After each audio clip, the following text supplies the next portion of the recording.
नमस्कार दोस्तों, आइए सुनते हैं बृहस्पतिवार व्रत कथा।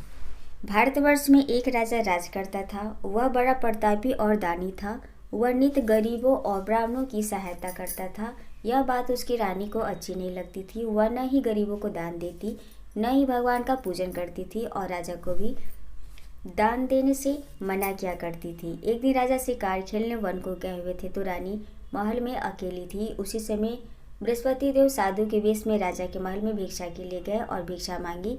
रानी ने भिक्षा देने से इनकार किया और कहा, हे साधु महाराज, मैं इस दान पुण्य से तंग आ गई हूँ। मेरा पति सारा धन लुटाता रहता है। मेरी इच्छा है कि सारा धन नष्ट हो जाए, फिर न रहेगा बांस और न बजेगी बांसुरी। साधु ने कहा, देवी तुम तो बड़ी अजीब हो। धन संतान तो सभी चाहते हैं, पुत्र और लक्ष्मी तो पापी के घर भी होने चाहिए। यदि तुम्हारे पास धन अधिक है तो भूखों को भोजन दो, प्यासों के लिए ब्याह बनाओ, मुसाफिरों के लिए धर्मशालाएं खुलवाओ। जो निर्धन अपनी कुमारी कन्याओं का विवाह नहीं कर सकते उनका विवाह करा दो। ऐसे और कई काम हैं जिनके करने से तुम्हारा यश लोक परलोक में फैलेगा। परंतु रानी पर उपदेश का कोई प्रभाव न पड़ा। वह बोली, महाराज आप मुझे कुछ न समझाएं। मैं ऐसा धन नहीं चाहती जो हर जगह बांटती फिरूं। साधु ने उत्तर दिया, यदि तुम्हारी ऐसी इच्छा है तो तुम ऐसा करना। यदि तुम्हारी ऐसी इच्छा है तो तथास्तु। तुम ऐसा करना कि बृहस्पतिवार को घर लीपकर पीली मिट्टी से अपना सिर धोकर स्नान करना, भट्टी चढ़ाकर कपड़े धोना। ऐसा करने से आपका सारा धन नष्ट हो जाएगा। इतना कहकर वह साधु महाराज वहां से आलोप हो गए। जैसे वह साधु कहकर गया था, रानी ने वैसा ही किया। 6 बृहस्पतिवार ही बीते थे कि उसका समस्त धन नष्ट हो गया और भोजन के लिए दोनों तरसने लगे। सांसारिक भोगों से दुखी रहने लगे। तब वह राजा रानी से कहने लगा कि तुम यहाँ पर रहो, मैं दूसरे देश में जाऊँ, क्योंकि यहाँ पर मुझे सभी मनुष्य जानते हैं, इसलिए कोई कार्य भी नहीं कर सकता। देश छोड़ी परदेश भी बराबर है। ऐसा कहकर राजा परदेश चला गया। वहाँ जंगल को जाता और लकड़ी काट कर लाता और शहर में बेचता। इस तरह जीवन व्यतीत करने लगा। एक दिन दुखी होकर जंगल में एक पेड़ के नीचे आसन जमाकर बैठ गया। वह अपनी दशा को याद करके व्याकुल होने लगा। बृहस्पतिवार का दिन था। एकाएक उसने देखा कि निर्जन वन में एक साधु प्रकट हुआ। वह साधु भेष में स्वयं बृहस्पति देवता थे। लकड़हारे के सामने आकर बोले, हे लकड़हारे, इस सुनसान जंगल में तू चिंता मग्न क्यों बैठा है? लकड़हारे ने दोनों हाथ जोड़कर प्रणाम किया और उत्तर दिया, महात्मा जी आप सब कुछ जानते हैं, मैं क्या कहूँ। यह कहकर रोने लगा और साधु को आत्मकथा सुनाई। महात्मा जी ने कहा, तुम्हारी स्त्री ने बृहस्पति के दिन वीर भगवान का निरादर किया है, जिसके कारण रुष्ट होकर तुम्हारी यह दशा कर दी। अब तुम चिंता को दूर करके मेरे कहने पर चलो तो तुम्हारे सब कष्ट दूर हो जाएंगे और भगवान पहले से भी अधिक संपत्ति देंगे। तुम बृहस्पति के दिन कथा किया करो। 2 पैसे के चने मुनक्का मंगाकर उसका प्रसाद बनाओ और शुद्ध जल से लोटे में शक्कर मिलाकर अमृत त्याग करो। कथा के पश्चात अपने सारे परिवार और सुनने वाले प्रेमियों में अमृत व प्रसाद बांटकर आप भी ग्रहण किया करो। ऐसा करने से भगवान तुम्हारी सब मनोकामनाएं पूरी करेंगे। साधु के ऐसे वचन सुनकर लकड़हारा बोला, हे प्रभु, मुझे लकड़ी बेचकर इतना पैसा नहीं मिलता जिससे भोजन करने के उपरांत कुछ बचा सकूं। मैंने रात्रि में अपनी रानी को व्याकुल देखा है। मेरे पास कुछ भी नहीं है जिससे उसकी खबर मंगा सकूं। साधु ने कहा, हे लकड़हारे, तुम किसी बात की चिंता मत करो। बृहस्पति के दिन तुम रोजाना की तरह लकड़ियाँ लेकर शहर को जाओ। तुमको रोज से दुगना धन प्राप्त होगा। सिंधु बलि भांति भोजन कर लोगे तथा बृहस्पति देव का पूजा का सामान भी आ जाएगा। इतना कहकर साधु अंतर्ध्यान हो गए। धीरे धीरे समय व्यतीत होने पर फिर वही बृहस्पतिवार का दिन आया। लकड़हारा जंगल से लकड़ी काटकर किसी शहर में बेचने गया। उसे उस दिन और दिन से अधिक पैसा मिला। राजा ने चना गुड़ आदि लाकर गुरुवार का व्रत किया। उस दिन से उसके सभी क्लेश दूर हुए। परंतु जब दोबारा गुरुवार का दिन आया तो बृहस्पतिवार का व्रत करना भूल गया। इस कारण बृहस्पति भगवान नाराज हो गए। उस दिन से उस नगर के राजा ने विशाल यज्ञ का आयोजन किया तथा शहर में यह घोषणा करवा दी कि कोई भी मनुष्य अपने घर भोजन न बनावे, न अजला समस्त जनता मेरे यहाँ भोजन करने आवे। इस आज्ञा को जो न मानेगा उसके लिए फांसी की सजा दी जाएगी। इस तरह की घोषणा संपूर्ण नगर में करवा दी गई। राजा की आज्ञा अनुसार शहर के सभी लोग भोजन करने के लिए गए, लेकिन लकड़हारा कुछ देर से पहुंचा। इसलिए राजा उसको अपने साथ घर लिवा ले गया और ले जाकर भोजन करा रहे थे तो रानी की दृष्टि उस खूंटी पर पड़ी जिस पर उसका हार लटका हुआ था।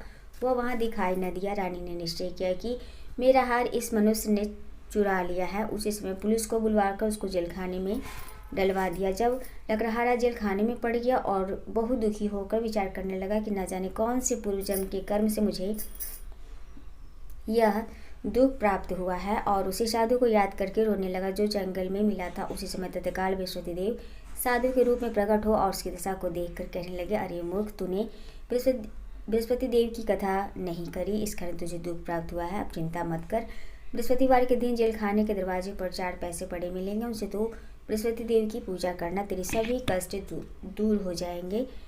बृहस्पति के रोज उसे 4 पैसे मिले। लकड़हारे ने कथा कही। उसी रात्रि को बृहस्पति देव ने उस नगर के राजा को स्वप्न में कहा, हे राजा, तुमने जिस आदमी को जेलखाने में बंद कर दिया है वह निर्दोष राजा है, उसे छोड़ देना।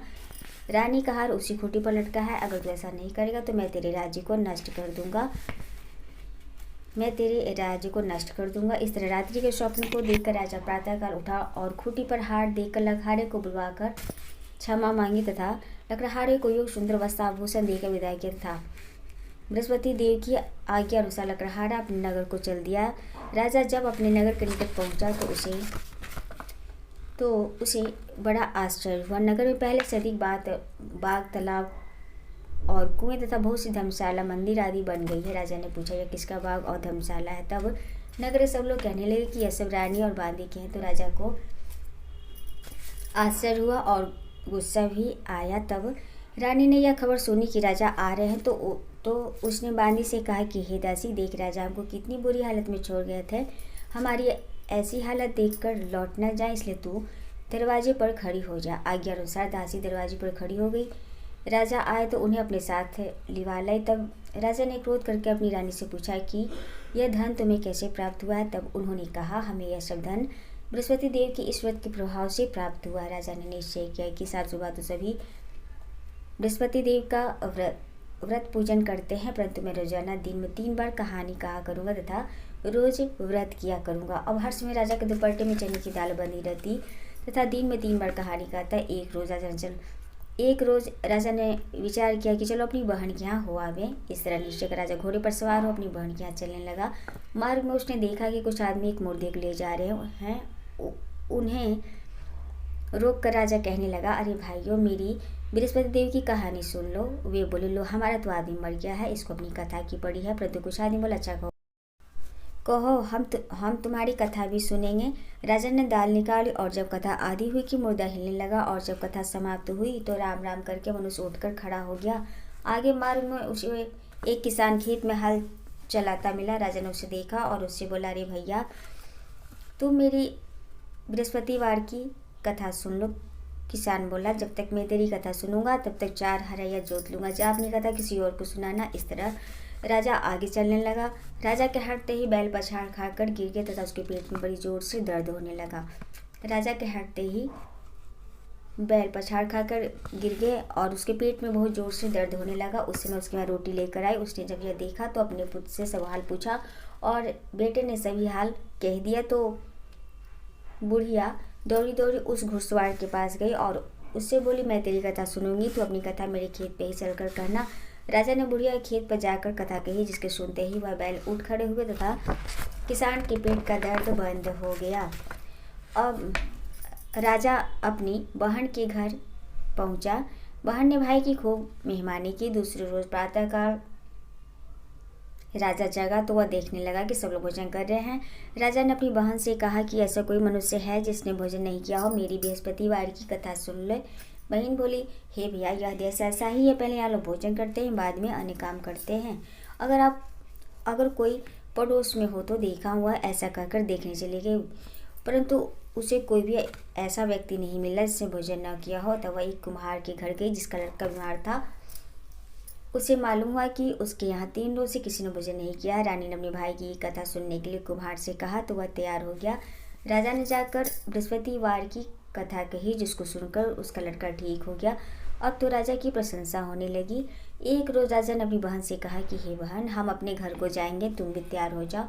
राजा की बहन ने अपनी सास से कहा। सास ने कहा, हाँ चली जा, परंतु अपने लड़कों को मत ले जाना, क्योंकि तेरे भाई की कोई औलाद नहीं है। बहन ने अपने भैया से कहा, हे भैया, मैं तो चलूँगी, कोई बालक नहीं जाएगा। राजा बोला, जब कोई बालक नहीं चलेगा तब तुम जाकर क्या करोगी? बड़े दुखी मन से राजा अपने नगर को लौट आया। राजा ने अपनी रानी से कहा, हम निर्वंशी राजा हैं, हमारा मुंह देखने का धर्म नहीं है, और कुछ भोजन आदि नहीं किया।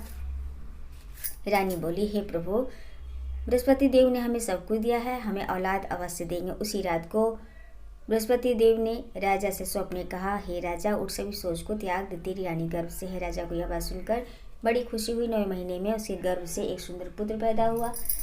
तब राजा बोला, हे रानी, स्त्री बिना भोजन के रह सकती है, बिना कहे नहीं रह सकती। जब मेरी बहन आवे तो मुझसे कुछ कहना मत। रानी ने सुनकर हाँ कर दिया। जब राजा की बहन ने यह शुभ समाचार सुना तो वह बहुत खुश हुई तथा बधाई लेकर अपने भाई के यहाँ आई। तभी रानी ने कहा, घोड़ा चढ़कर तो नहीं आई, गधा चढ़ी आई। राजा की बहन बोली, भाभी, मैं इस प्रकार ना करती तो तुम्हें औलाद कैसी मिलती। बृहस्पति देव ऐसे ही है, जैसे जिसके मन में कामनाएं है सभी को पूर्ण करते हैं। जो सद्भावना पूर्वक बृहस्पतिवार का व्रत करता है एवं कथा पढ़ता है अथवा सुनता है और दूसरों को सुनाता है, बृहस्पति देव उसकी मनोकामना पूर्ण करते हैं। भगवान बृहस्पति देव उसकी सदैव रक्षा करते हैं। संसार में जो मनुष्य सद्भावना से भगवान जी का पूजन व्रत सच्चे हृदय से करते हैं तो भगवान जी उनकी सभी मनोकामनाएं पूर्ण करते हैं। जैसे सच्ची भावना से रानी और राजा ने उनकी कथा का गुणगान किया तो उनकी सभी इच्छाएं बृहस्पति देव जी ने पूर्ण की थी। इसलिए पूर्ण कथा सुनने के बाद प्रसाद लेकर जाना चाहिए। हृदय में उनका मनन करते हुए जयकार बोलना चाहिए। बोलो बृहस्पति देव की जय, भगवान विष्णु की जय। प्राचीन बृहस्पतिवार की कथा। प्राचीन काल में एक ब्राह्मण था। वह बहुत निर्धन था, उसकी कोई संतान नहीं थी। उसकी स्त्री बहुत मलिनता के साथ रहती थी। वह स्नान न करती, किसी देवता का पूजन न करती। इससे ब्राह्मण देवता बड़े दुखी रहते थे। बेचारे बहुत कुछ करते थे, बेचारे बहुत कुछ कहते थे, किंतु उसका कोई परिणाम न निकला। भगवान की कृपा से ब्राह्मण की स्त्री के कन्या रूपी रत्न पैदा हुआ। कन्या बड़ी होने पर प्रातः स्नान करके विष्णु भगवान का जाप व बृहस्पतिवार का व्रत करने लगी। अपने पूजन पाठ को समाप्त करके स्कूल जाती तो अपनी मुट्ठी में जौ भर के ले जाती और पाठशाला के मार्ग में डालती जाती। तब ये जौ स्वर्ण के हो जाते। लौटते समय उनको बीनकर घर ले आती थी। एक दिन वह बालिका सूप में उसे सोने के जौ को फटक कर साफ कर रही थी कि उसके पिता ने देख लिया और कहा, हे बेटी, सोने के जौ को फटकने के लिए सोने का सूप होना चाहिए। दूसरे दिन बृहस्पतिवार था। इस कन्या ने व्रत रखा और बृहस्पति देव से प्रार्थना करके कहा, मैंने आपकी पूजा सच्चे मन से की हो तो मेरे लिए सोने का सूप दे दो। बृहस्पति देव ने उसकी प्रार्थना स्वीकार कर ली। रोजाना की तरह वह कन्या जौ फैलाती हुई जाने लगी। जब लौटकर जौ बेच लेती तो बृहस्पति देव की कृपा से सोने का सूप मिला। उसे वह घर ले आई और उसे जौ साफ करने लगी, परंतु उसकी माँ का वही ढंग रहा। एक दिन की बात है कि वह कन्या सोने के सूप में जौ साफ कर रही थी। उस समय उस राजपूत वहां होकर निकला। इस कन्या के रूप और कार्य को देखकर मोहित हो गया तथा अपने घर आकर भोजन तथा जल त्याग कर उदास होकर लेट गया। राजा को जब इस बात का पता लगा तो अपने प्रधानमंत्रियों के साथ उसके पास गए और बोले, हे बेटा, तुम्हें किस बात का कष्ट है? किसी ने अपमान किया है अथवा और कोई कारण हो सको हो, मैं वही कार्य करूंगा जिससे तुम्हें प्रसन्नता हो। अपने पिता की राजकुमारी ने बातें सुनी तो वह बोला, मुझे आपकी कृपा से किसी बात का दुख नहीं है, किसी मेरा अपमान नहीं किया है, परंतु मैं उस लड़की से विवाह करना चाहता हूँ जो सोने के सूप में जौ साफ कर रही थी। यह सुनकर राजा आश्चर्य में पड़ा और बोला, हे बेटा, इस रे करना पता तुम ही लगाओ, मैं उसके साथ तेरा विवाह अवश्य ही करवा दूंगा। राजकुमार ने उस लड़की के घर का पता बतलाया। तब मंत्री उस लड़की के घर गए और ब्राह्मण देवता को सभी हाल बतलाया। ब्राह्मण देवता राजकुमार के साथ अपनी कन्या का विवाह करने के लिए तैयार हो गए तथा विधि विधान के अनुसार ब्राह्मण की कन्या का विवाह राजकुमार के साथ हो गया। कन्या के घर से जाते ही पहले की भांति उस ब्राह्मण देवता के घर में गरीबी का निवास हो गया और भोजन के लिए भी अन्न बड़ी मुश्किल से मिलता था। एक दिन दुखी होकर ब्राह्मण देवता अपनी पुत्री के पास गए। बेटी ने पिता की दुखी अवस्था को देखा और अपनी माँ का हाल पूछा। तब ब्राह्मण ने सभी हाल कहा। कन्या ने बहुत सा धन देकर अपने पिता को विदा कर दिया। इस तरह ब्राह्मण का कुछ समय सुखपूर्वक व्यतीत हुआ। कुछ दिनों में वही हाल हो गया। ब्राह्मण फिर अपनी कन्या के यहाँ गया और सारा हाल कहा तो लड़की बोली, हे पिताजी, आप माताजी को यहाँ लिवा लाओ, मैं उन्हें विधि बता दूंगी जिससे गरीबी दूर हो जाए। वह ब्राह्मण देवता अपनी स्त्री को साथ लेकर पहुंचे तो अपनी माँ को समझाने लगे, हे माँ, तुम प्रातः काल प्रथम स्नान आदि करके विष्णु भगवान का पूजन करो तो सब दरिद्रता दूर हो जाएगी। परंतु उसकी माँ ने एक भी बात नहीं मानी और प्रातः काल उठकर अपनी पुत्री के बच्चों के जूठन को खा लिया। इससे उसकी पुत्री को भी बहुत गुस्सा आया और एक रात कोठ से सभी सामान निकाल दिया और अपनी माँ को उसने बंद कर दिया। प्रातःकाल उसे निकाला तथा स्नान आदि करा के पाठ करवाया तो उसकी माँ की बुद्धि ठीक हो गई और फिर प्रत्येक बृहस्पतिवार को व्रत रखने लगी। इस व्रत के प्रभाव से उसके माँ बाप बहुत ही धनवान और पुत्रवान हो गए और बृहस्पति जी के प्रभाव से इस लोक के सुख भोग का स्वर्ग को प्राप्त हुए। सब मिलके बोले, देवगुरु बृहस्पति की जय, विष्णु भगवान की जय, माता लक्ष्मी की जय।